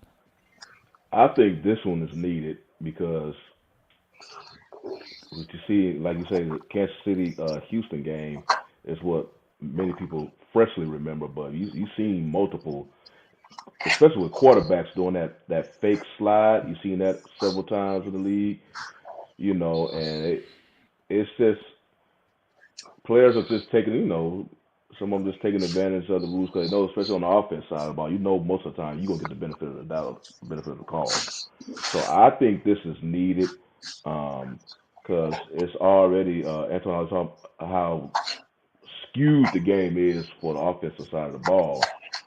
They just taking advantage of everything, and I think defensive players basically they have nothing, So this, even though this rule can apply for for call on the other side as far as with the defense and the offense wanting something to change or not, but by far this is addressing offensive side of the ball, how they taking advantage of the rules, and it's impacting the game too much on just these terrible calls, these impactful calls, especially late in the game. So I'm for this one. So, Coach, I would say only allow it in the second half, fourth quarter. That's what football's about. It's that era of. What would it be? Fourth quarter or final 2 minutes? I would say fourth quarter. I would say fourth quarter. Give you a chance to throw a challenge, and then you get a challenge within that. I would say second half, fourth quarter. They're just making the game again a little bit. It's gonna be flag football soon, man. I think the cameras are definitely good in a close game. fourth quarter only, because I don't know, man. I'm gonna teach a player how to use his forearm and put that forearm in the middle of your chest, and drop that shoulder on you. So I got you, Dante. You muted again. I think it's necessary to help out. I don't want to. My thing is, I think they need to start working on it. That's why they need full-time refs. I don't want to see this drag the slide the game. Different sport, but I know they tried the automated pitch system in baseball. They did it in in spring training, and it was real quick. And I think that I'm hoping, just like you said, Antoine, they got the kickoff rule from the UFL, the XFL. They need to get from other sports and be pushed forward and notice, hey, this needs to be quick. It needs to review it wherever their base is and make this situation quick. Like, hey, that was a mistake. They got a call from New York. Hey, this was missed. The refs, get over your egos when you miss plays. You don't miss, well, depending on who you're asking, you don't miss too many. But when you do miss them, go ahead and call it in and get it corrected. The best thing is about having the game to be, less calls that they can say, hey, look at this. They were favoring this team or they screwed this team out of the game to get the call right. Anton? I like the rule. I've seen other leagues do this. And the NHL has used instant replay because they no longer have goal judges. Sometimes there are times that the shot goes in, they don't know if it crossed the goal line or not. And if the action still goes, they'll blow a second horn. A different horn will sound off the top play because they're reviewing it. And then if they find out it was a goal, they let the referees know, hey, that was a goal. Announce it, let them know. And it sounds similar to VAR. And I remember FIFA, the governing body of soccer, was totally against it. They were totally against VAR because they felt like it took away from the game. I know the Premier League was one of the first top leagues to use VAR, and there were times they got it right where goals you thought were scored weren't scored, or goals that you didn't think were scored were scored.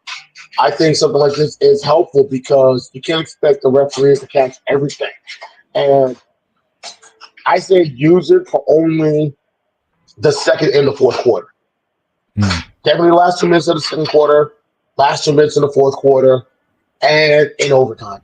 Plain and simple. Because there are going to be times when you think a player stepped out and only had 1 foot in, and if you look real close and they find out, no, that player had 2 feet in, you're going to let the referee know, hey, you screwed up. Go look at the monitor. Go look at the tablet. That person could tell the referee on the field, listen, pay attention to this area. That was 2 feet. That's a reception. Reverse the call. Let's get the game going. I think having an extra set of eyes, whether in the booth at the stadium or at a command center or quote-unquote war room that both the NBA and the NHL have, that would make things a whole lot easier because if they have an extra set of eyes somewhere that's either in the stadium or in an office watching these games, they're going to catch something, and they have the ability to catch something that the referees are not going to see at field level. So I say go with it, but I say for only the second and the fourth quarters, but definitely the last 2 minutes of the second and the fourth quarter and throughout overtime. Gotcha. Let's moving on. We got about 20 minutes left in the show. So, again, I want to thank everybody who's, joined us tonight. Thank you in the chat for all the support here. Going to move on. A couple segments. We didn't get a chance to talk about this last week, but certainly BMU wanted us to kind of bring it up. So, obviously, there was some beef last week between Prime, Deion Sanders, and Asante Samuel. And here we have the classic debate of, who was better at their position. I guess the argument initially started over technique or coaching, defensive back technique. And obviously they're two different players. But if you look at their stats, they're very similar. They're very comparable. But, certainly Asante got into his feelings when basically everybody was saying, well, look, Deion's the GOAT.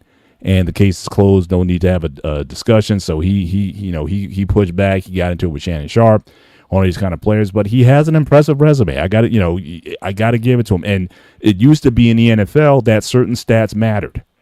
Me personally, I think if you're a member of the 50 INT club, I think you can certainly make a case for Hall of Fame. Because that doesn't happen that often. We get over 50 INTs, and he's played 30 less games than Prime. Now, certainly nobody threw to Prime, granted. And I don't think anyone on this panel is going to make a case that he is better than Prime.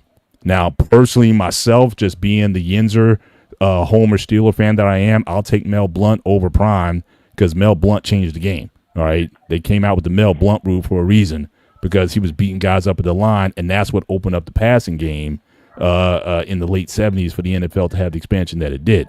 So for me, I'll go with Mel over Prime, but I can't certainly deny that Prime was, he created the term shutdown corner. But certainly in the system that Asante Samuel played in, he was a very effective player. If you don't want to call him great, certainly he was a very good player. I think he was a 4 or 5 time Pro Bowler. Again, he's got 2 Super Bowls, 7 playoff interceptions. So he did his thing as best he could do it within the Belichick system. All right. But any thoughts on this? Again, I don't want to harp on this too much. Any thoughts either to the contrary or any thoughts in general on this debate when you start comparing numbers generally against 2 players? One is a legit Hall of Famer. The other guy has similar numbers, but he's not a Hall of Famer, or is it even fair to compare these guys? Just quickly, anybody wants to tackle this subject before we move on this beef that came up with these two, or is Asante making a case that maybe he should get a yellow jacket based on the numbers that he's put up over his career? Anybody wants to take that on? You can just go. I'll go first real quick because I gotta jump off. I gotta do something for the job. No problem. But my whole thing, this is basically look like an argument that fits today's sports society because sports society today, they just stat read. And many of them, they have no idea how Sanders even played. They never seen him play. YouTube videos don't even do him justice. That's just highlights. But when you look at the stats, yes, Samuel's stats compared to Prime's, but the biggest difference is Prime literally cut off the field. There's a reason why his stats are even comparable right now to Samuel's because for a huge chunk of his career, especially during his prime, they was not throwing his way. He was sometimes just getting bored over there. So that will skew the stats, the numbers. Not to diminish anything that Asante Samuel do. I'll still take Revis over Samuel, me personally, but not to diminish what he done. But when you looking at this, obviously you're just looking at straight numbers, comparing the numbers between the two, and that just fits how in today's sports society they will put something together like this. They just straight line by line compare stat to stat and don't even have any context of why the stats even compare. But there's a reason why Prime stats even compare right now to Sanders because there was many games they just say, man, just don't throw over there. So if you don't, yes, you can rack up interceptions and other stats if they challenging you. But if they're not challenging you, yes, that's why the whole, like you mentioned, Mr. Bennett, shut down corner. There's a reason why Prime was that because he literally shut down half the field. So, do I think Samuel? Because I don't think he's in the Hall of Fame right now, right? No, he's not. No, he's not. So. No. But just as a comparison, you mentioned Revis. Revis has 29 career interceptions.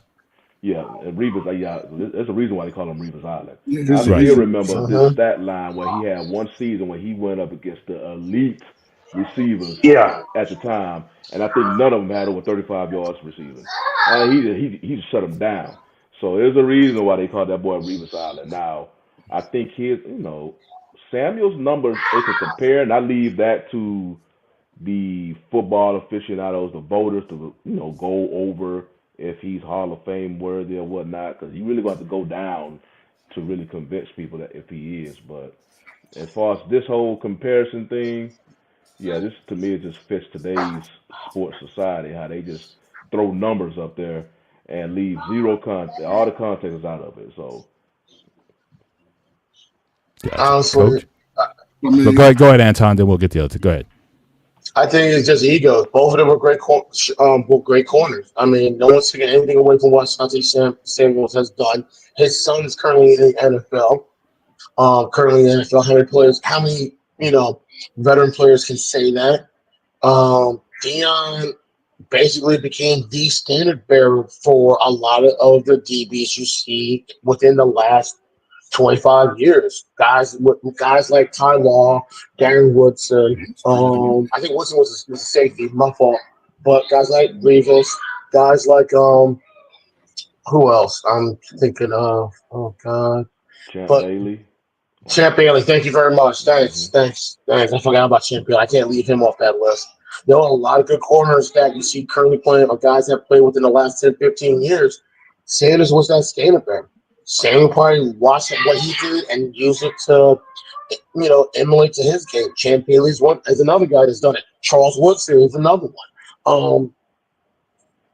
I just think it just sounds like egos, and when you have guys who had been competitive for so long, who've always had that type of ego, it's kind of hard to let that go. It's kind of hard to just basically turn that off.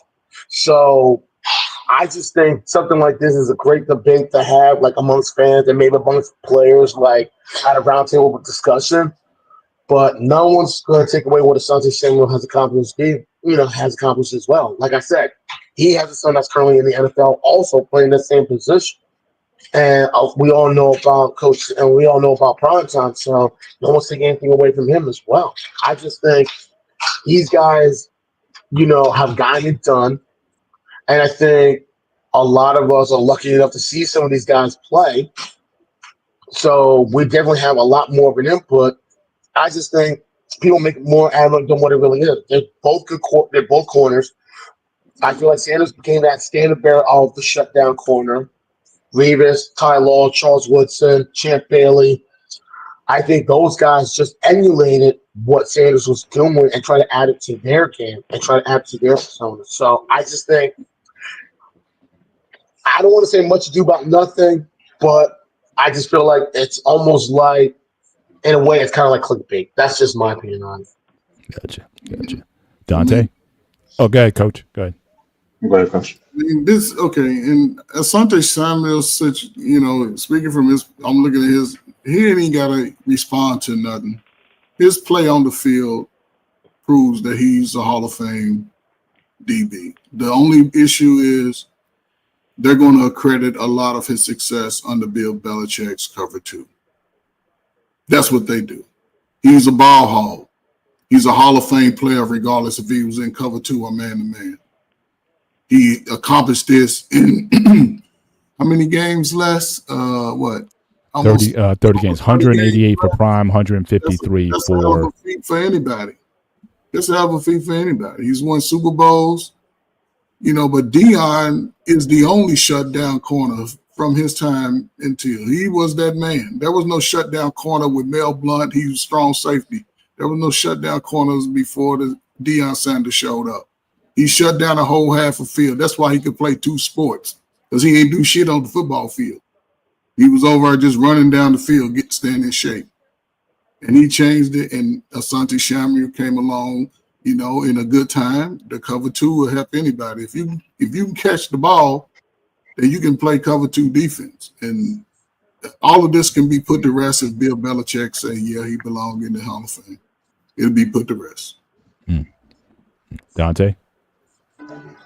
Like I said, he context is everything. Like Shawnee was saying, when you look at the 153 games, it's impressive to get that amount of interceptions. But at the same time, how many of the games that Coach Prime played was it in a more of a run heavy era? And Asante Samuel came up in an era where it was a lot more passing. So it's not apples to apples there.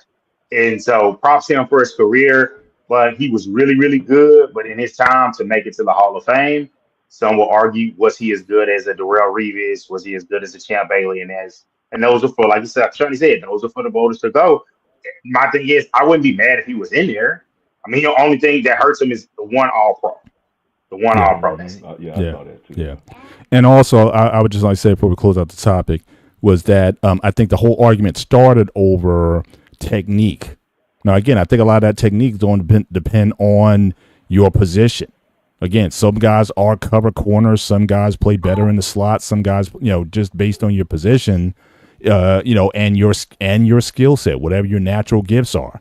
Deion was such an athlete, he may coach that position differently. So I think that's where it really started, where he talked about, and again, I don't know all the terms with defensive back, some T slot or T position or something, and Prime kind of chimed in. Maybe he shouldn't have, but he chimed in on it, and that's what really kind of started the beat between the two. But I don't think that, I think you have to coach a player to hit whatever his strengths are, and his technique may work better for everyone who's not Prime, because Prime is a freakish athlete all the way around. Great basketball player. I mean, he just arguably, I think he ran a 4.2, so allegedly, in the 40s. So again, he's just that type of athlete. So again, not everybody might not be at that level. So I think different coaching, certainly based on the skill set of the player, what works best for that player is really what should be at play. And I don't think that should really be an argument over something being better, certainly than another one. Got another super chat from, again, CJ Wilkins. You can't compare Samuel to Deion statistically because they were months within the season to where Prime wasn't targeted. Samuel was picked on. Yeah, no doubt. No doubt. But like I said, I think, in terms of coaching, I think, again, different players, if you have the certain, that technique may work best for that player. Last couple points before we get out of here. Certainly I want to give shout out to Steph Curry. Again, doing his business again. Went nuclear, 52 points, 12 threes. He also had 10 rebounds and 8 assists. So again, the guy's still doing it. He's like fine wine. Him and LeBron, these guys, again, we're gonna be sorely missing when he and certainly LeBron step off the floor. But certainly, I don't think we're gonna see a player like Steph in the next 20, 25 years. I mean, you want to talk about generational talent. And the fact that he had a horrible, looked like a bad injury a couple weeks ago, landed on his hip. But the fact that he's able to come back and put up this performance. And again, they beat Memphis. Shout out John Morant. Had a good game. He put up 36 that night also. And those guys are battling for seeding. So that was a very important win for Golden State over Memphis last night. But Steph Curry keeps doing it in the biggest stages. The guy still is able to perform. And he's, arguably my favorite player to watch, certainly over this last 10 plus years. He's just a joy to watch. And like I said, I can't, see us ever seeing a player like them. So as much as everyone talk about LeBron exiting the stage, we're going to miss Steph when he gets off the stage. Certainly incredible talent. Last segment of the night, as I like to always close out, again, we like to go back in time and revisit some boxing. So again, I know a lot of our boxing fans here. So my first matchup today, so I want to compare this time some of the old with the new. So obviously we have the new being Mr. Terrence Crawford, who is considered to be pound for pound the best fighter in boxing today. And certainly, at welterweight going against Sugar Ray Leonard.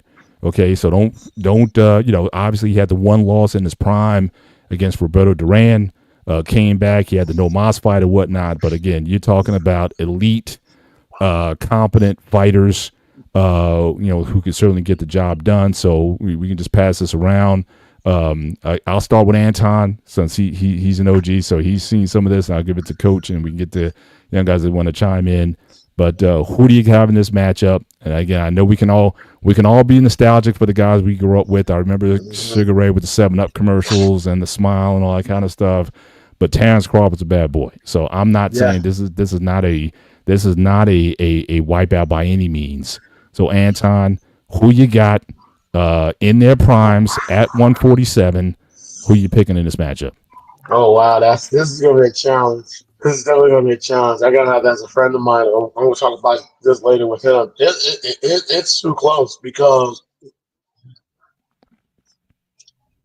oh, man, it's hard to call this one.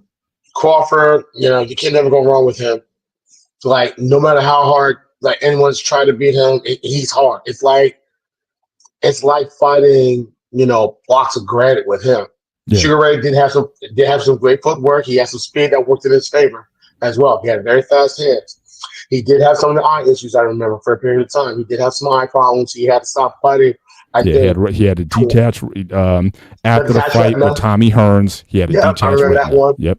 He had the detached retina, and there was another one. So I remember he had to stop for a period of time because of those eye issues. Mm-hmm. And even though he was able to come back, he wasn't like the Sugar Ray of old because of it. It's almost like he still had a little bit of issues with it, or he was a bit afraid of getting hit in that area, so he tried not to get hit. I think it was his left eye that gave him issues. I'm trying to remember if it was the left or the right eye. I think it was the left eye that gave him those issues. So, you got to give the slight edge to Crawford, because how many people, who can you say put him down? Like, who could say they put him down and beat Crawford? No one. You know, you don't have a record like that and say, you know, this person put him down, that person put him down. No, like, no one's really put him down.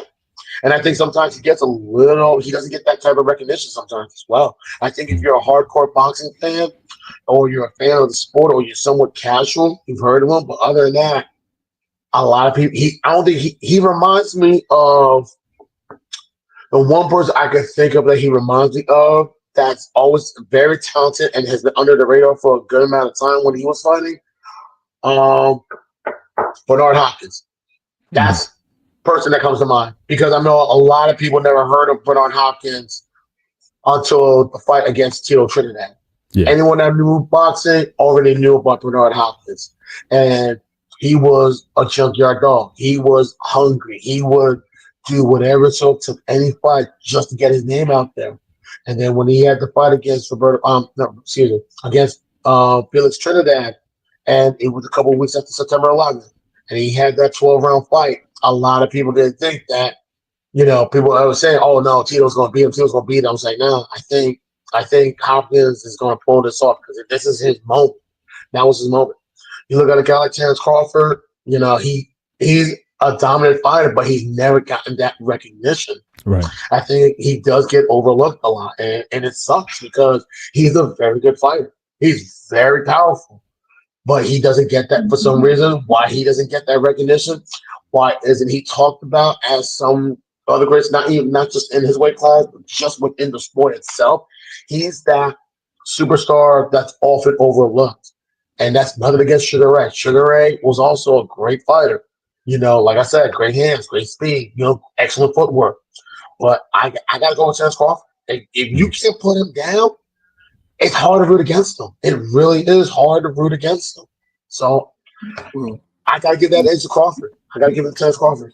All right, coach is chomping at the bit here. Go ahead, coach. He's drooling. He's drooling. He was a little kid, little baby when Sugar Ray was in his prime. I would give it to Sugar Ray because the talent that he competed against was at a higher level than Crawford. Crawford, you know, he's been fighting some little lollipops, but Sugar Ray, every fight he had was a competitive fight.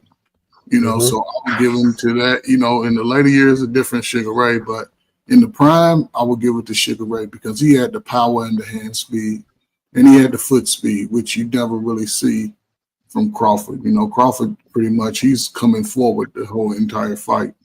So, you know, and I would just compare it with the talent that he was up against. So, you know, I like Crawford. Crawford's pretty cool. He just, you know, his personality is a little dry I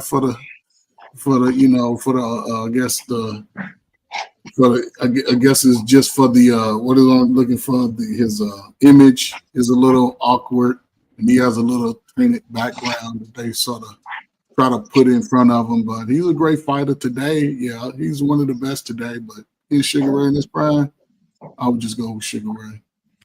Now, Dante, I don't know how much you saw Sugar Ray back in the day, but I know you've seen some of Crawford, especially his last fight against Errol Spence.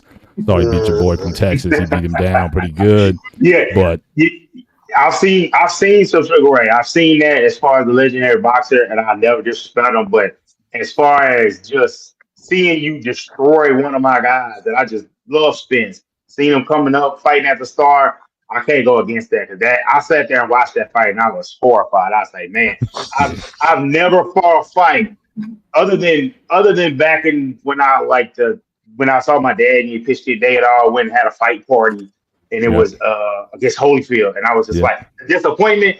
This disappointment beat that because it was local. It was more local. He's from the DFW area, so I seen him and see him throw him out. I was like, I knew he was a problem, but I underestimated how much of a problem he was. So out of that respect, I'm gonna give him that respect and go with the new school and go with Terrence Crawford. But Yeah, this is again very tough one for me. Again, given the fact that Ray did fight in the Four Kings era with again with Duran, with Hagler, with Tommy Hearns. So and also don't forget Wilfredo Benitez, who was also great in his day. So again, a lot of quality opposition there. My only thing I would probably say I may want to give an advantage to Leonard. It's simply because one thing there was one except with the exception of the Crawford of the Spence fight, Crawford's typically a slow starter, and so he usually likes to take a few rounds to figure it out.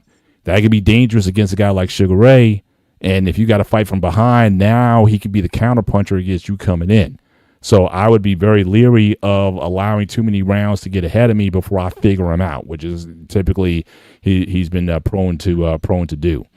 So to me it's a toss up fight. I mean, certainly if we can turn back time, I would certainly love to see it. I might be a little biased when it comes to Ray because Ray was also the first boxing superstar in the context of media.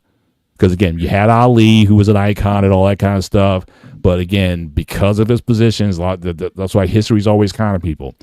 This country was very polarized when it came to Muhammad Ali. He didn't get endorsement deals or whatnot. Again, but you saw Sugar Ray. He did the 7-Up commercials. He did all that.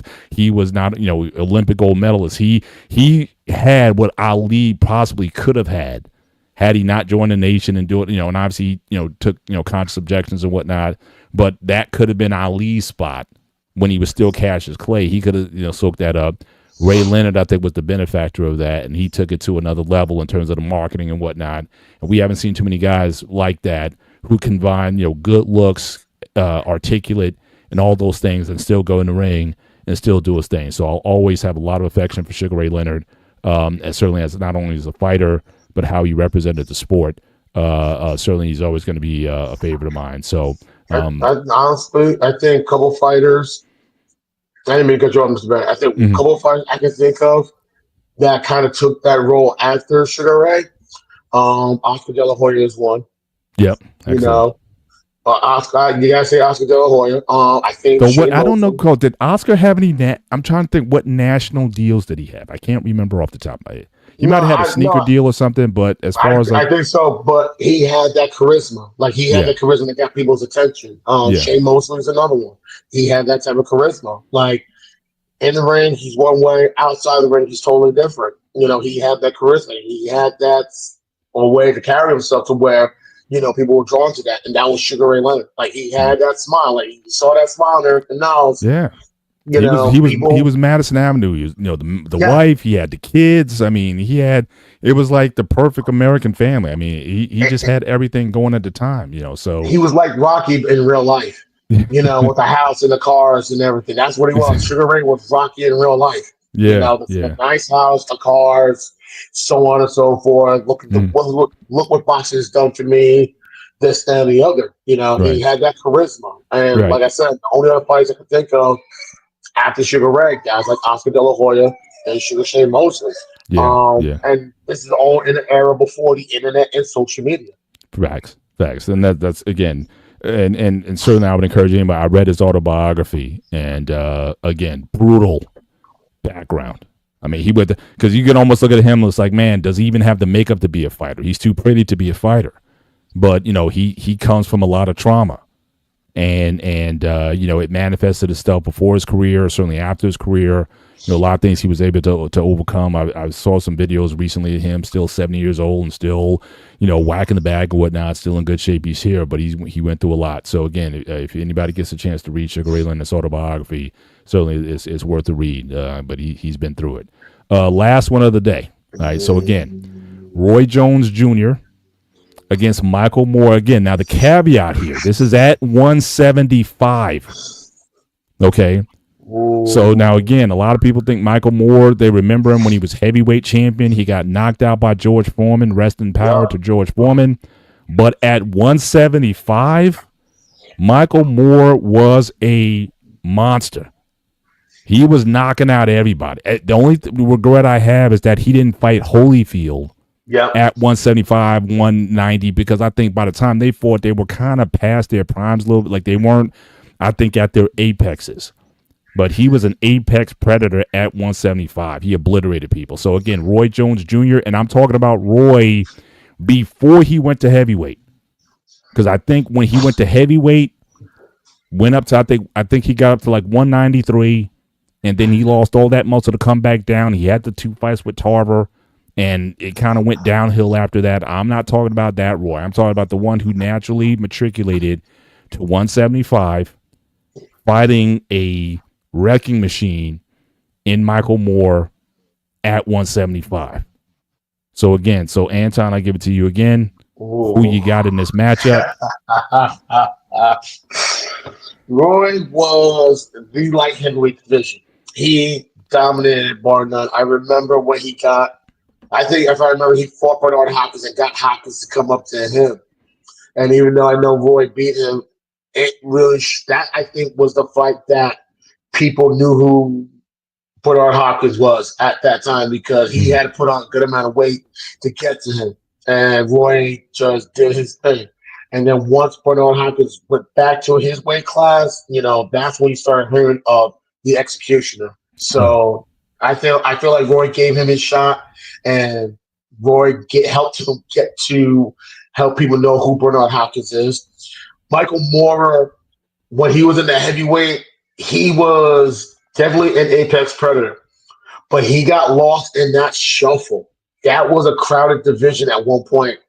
Mike Tyson, James Buster Douglas, Evander Holyfield, Lennox Lewis, Riddick Bowe. I think Francois Botha was part of that group as well. Mm-hmm. Donovan Razor Ruddock. Who else am I leaving out? I mean, the heavyweight division at one time was pretty crowded. It was pretty crowded and everything else, and Moore got lost in that shuffle. Yeah. Because I remember after Tyson lost to Buster Douglas lost the title to I'm trying to remember, it was Riddick Bowe. And then Bowe lost, not to Riddick Bowe. Buster Douglas lost it to Evander Holyfield. And if I remember, I think Evander Holyfield lost the title. Was it to, I'm trying to remember, it was Riddick Bowe or Michael Moore. Because Moore at one point did hold the title, if I remember. Right. So he was, like I said, he was overlooked. He was overlooked because at that time, the heavyweight division was pretty crowded. Well, not only was he overlooked, I don't think he was very motivated. Like you saw, because Teddy Atlas was his trainer at the time, and you saw they had a very interesting relationship. That Teddy had to use all these mantras to kind of get him, like, it's almost he was uninterested in fighting. So, like I said, I don't think at heavyweight, I don't think we necessarily saw the best of Michael Moore. That's why I'm talking about his career when he was at light heavyweight and cruiser is when, like I said, he was just a wrecking machine. So that's why I'm kind of pairing these guys together. But you're right. I don't think we saw the best, and it just seems like he was just kind of going through the motions, I thought, because he wasn't necessarily I don't think he was a popular fighter. It wasn't like you were ordering HBO to go and see him. So it wasn't like, so again, he didn't maintain that.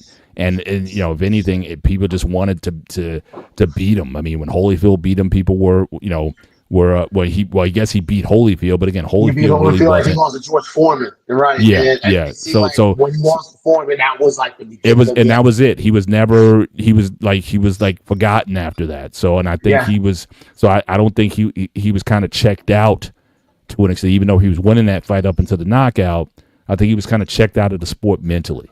So that's why I'm going back a little bit on him a little bit. So, so Coach, your recollection of Michael Moore, Roy Jones, again, 175 is the weight division here. Yeah, I saw a lot of these fights. I would go with Michael Moore in this class here because he had the power and the speed. Roy Jones was better. You know what I'm saying?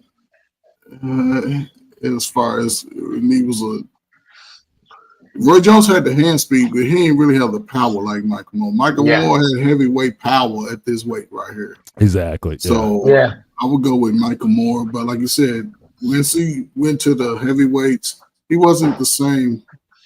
He didn't have the same motivation, you know what I'm saying? Which is because he sort of faded right after the Foreman fight. He never heard. No, he was gone. I think he was. I don't know if. And he was still young. He was still in the prime of his career too. Yeah. So. Yeah, I would take Michael Moore here. Roy Jones was good, but those 10 losses. The last 6 was against he shouldn't even. Oh, guys, he's fighting in Russia. It was all. I mean, that's one thing we saw. Also, I mean, the guy did not have a chin. I mean, you could when he was at 160, 168, you couldn't touch him. Yeah, right. But He once had that speed. you know, He had that speed, but when he started putting on the weight, he had to become a better tactician. yeah, That's what helped him. He had to be a better tactician because he was short. You know, he wasn't like Mike Tyson short, but he was definitely short. So he was definitely not. You know, he wasn't going to try to do anything. well, certainly he was average height for a light. Yeah. I think it's like 5'10", 5'11", which is pretty tall for a middleweight. Yeah, that was the light heavy and up. Yeah, he ain't had the power for that. He ain't had the power for the light heavyweight and heavyweight. He couldn't take it on the chin at that weight either. He was. It was like, what weight class should he be in? Should they develop a weight class for him? Because at heavyweight he was too short. Light heavyweight, he dominated for a period of time. He had to become a better tactical fighter at that aspect. And I think the weight class before that, you know, he definitely had some power, but, you know, he did have a little bit of speed, but not speed.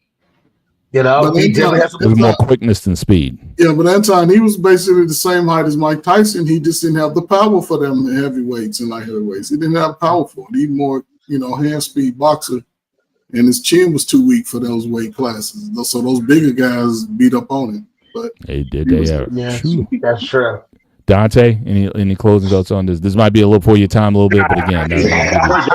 Roy Jones in his prime was in my era. I watched him growing up, but I didn't see enough of Michael Morris to be able to judge him. And I guess I forgot a lot of Roy Jones. When I see that 10, I think about when he just was embarrassing. And you kind of like, as a guy you like growing up, you kind of shut that out when you see it. It's just like, now I'm starting to think about, it was just bad. Yeah. Like I said, he was starting fighting in Russia. I think he's got a Russian citizenship, something like that. So Putin loved him over there. So he was just taking fights to be taking them. But you know, certainly, but I'm still glad, you know, at least to this point, he still has his faculties and whatnot because he's had some brutal knockouts. And you know, certainly, at least with Moore, I think, you know, he you know, made decent money. He got out. And you know, certainly just, you know, retired to a quiet life, but seeing those two at that division, that would have been brutal back in the day. But we're at the end of the show. I think we went over a little bit. Lots of things going on in sports. So again, I like having, and you know, we typically kind of go over topics ahead of time. Like having a variety of different sports topics that we can cover and whatnot. And certainly it's okay if we can go over stuff that just shows the passion of it. Anton, I want to thank you for coming up and talking about college athletics and the insights on that you were able to share tonight. So we really appreciate that. And for everybody in the chat tonight, we appreciate you guys for being in. I got CJ as always. Thank you for supporting the platform and the channel. And so we're looking forward to a great Final Four, both the men and the women's. Certainly, you know, looking forward to you know, that type of action. You got the Major League Baseball certainly underway. We'll see if Aaron Rodgers joined the Steelers. I guess he's throwing balls with TK Metcalf in Cali. So if that's any indication that Aaron Rodgers is coming to Pittsburgh, I don't know what else is. But he'll keep us in suspense until the last minute here. But yeah, it might be looking like he may be coming to the Berg. So we'll see. One more sports story. I know there aren't a lot of hockey fans, but Alexander Ovechkin is 4 goals shy of breaking Wayne Gretzky's record. That is He's 4 goals shy, and I think this is going to be the last weekend of the season. I could be wrong. I think this weekend or next weekend is the last weekend of the NHL season. And I believe it's next weekend. No, next weekend. Thanks. Yeah, thanks. Stars got a great record. So is he looking to retire? Or is he coming back for another year? No, they're gonna give him the record. He has 1 more year left in his contract. Okay. He does have one more. He does have 1 more year left on his contract. And I think next year, because the fact that NHL will be allowing their players to play in the Olympics, but right now, as far as we know, I don't think Russia is going to be taken part for. You know why? I think the INHF still has them on the banned list, them in Belarus. But honestly, I think he's going to try to come back for one last season because he's definitely going to put 900 goals in his career. I think that's what he's going to try to do. He's going to try to get, once he gets 900, who knows what's going to happen after that. Absolutely. So I look at what he's accomplished, and I remember putting this one content creator when he was talking about it, I remember when Wayne Gretzky broke that record in '94. I was a senior in high school when Gretzky was playing for the LA Kings against the Vancouver Canucks, if I remember. Mhm. And the fact that 31 years later, I'm about to see that record fall. That's, it's awesome. I mean, the fact that I could say that I got to see this record set, and now I have a chance to see someone break it. And at the time, no one thought it was possible at the time. And I know the game was a whole lot different back then because you had a neutral zone trap, you had the clutching and the grabbing. That really hurt the game when it came to scoring. Yeah, you also had that giant goalie pad area where oh yes, yeah, yes, they were so fat with that equipment and whatnot, so you couldn't get anything too. So it's like, honestly, yes, a lot of goalies got away with wearing pads like 5 inches wider than it was supposed to. Exactly. And you can blame and no disrespect to Carcino if he's watching, but you can blame Carcino because when he wore the oversized chest protector and he really had like flats on top of his shoulder pads, of his shoulder pads, to make it more difficult. He was already tall. But the fact that he was doing all that too, the league had to do a crackdown. But you got to give Ovechkin credit for what he's accomplishing, for what he's doing. And absolutely. Yeah, I mean, it is. Because when Gretzky set that record, a lot of people were wondering, can anyone ever break that record? And I remember a lot of my friends who were hockey fans at the time were saying, this record's not going to be broken. No way. It's not happening. It's not possible. And, now the fact that this record, one of the most difficult records, not in sports, not just in the NHL, but in sports, is about to go down, I feel lucky and blessed the fact that I'm having a chance to win this. And there you go. You see it again twice. Absolutely. Yeah, absolutely. Exactly. And I'm guessing, Dante, I'm guessing you live in Texas. I'm guessing you're a Stars fan, huh? Yeah, I'm a Stars fan. I growing up and seeing it, don't pay a lot to the sport, but there's names that in the sport, and obviously, I mean, their record, that it's one of those. It's like you don't even know the number because it's like it's unbreakable. When you hear his goal scoring records, you go by his records, and you're like, man, nobody's sketching him. Hey, that's one of those. You could, I don't want to speak for how you. It's one of those. Hey, he's one of the guys that you consider a GOAT. And you feel like it's a large gap, just like we were talking about Deion earlier. And I think to me, it's almost, to some, I would say it's a gap between him as a great corner, and others. And, you feel like it's a gap, just like you feel like it's a gap between Jordan and others. But it's just like, man, to see it being broken is crazy. And the fact that I remember when he was drafted and everything, and they were like a really great team. I remember when they won the cup, and I remember in the era, I remember hearing of him.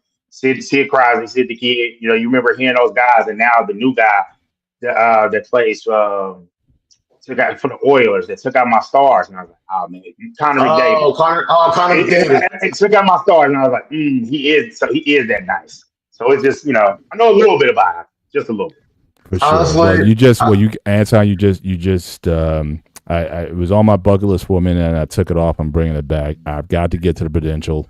Because I haven't seen the Devils since they moved from the Midland. That's how far back I go. Wow. So I haven't been to the Proof for a game, but I hear it's a dope. It's a great environment. To see a game. So I got to get back there. So it's a great environment. One thing to piggyback, and people ask me why Wayne Gretzky is deemed the great one for the when it comes to hockey, and I can give you one reason right now. Dante is a perfect example of that reason. Wayne Gretzky getting traded from the Edmonton Oilers to the Los Angeles Kings forever changed the landscape of the game of hockey in the United States in ways no one thought possible. That's no disrespect to Guy Lafleur. That's no disrespect to Maurice Richard or to Jean Beliveau or to Gordie Howe or to Marcel Dion or any other greats. Gretzky changed the landscape of the game of hockey in the United States. Yeah. The Stars, if Gretzky didn't help the game in ways possible, you wouldn't have an Anaheim Ducks or San Jose Sharks. The Minnesota North Stars would never move to Dallas to become the Dallas Stars. And that also was the help of Mike Modano because he was he was with the team from Minnesota to Dallas, and he was the last player on the roster connected to their days in Minnesota. Shout out and to Mr. people are Brown. people are surprised. Football is always going to be king in the state of Texas, but people are surprised when I tell them hockey is number 2 in the state of Texas, is the number 2 sport in the state of Texas behind football. And a Wow. perfect example of that is Seth Jones.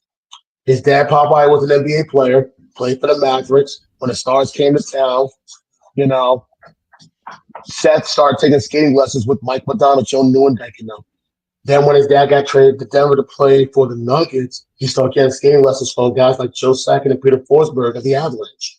That's how Seth Jones ended up in the NHL, the son of an NBA player.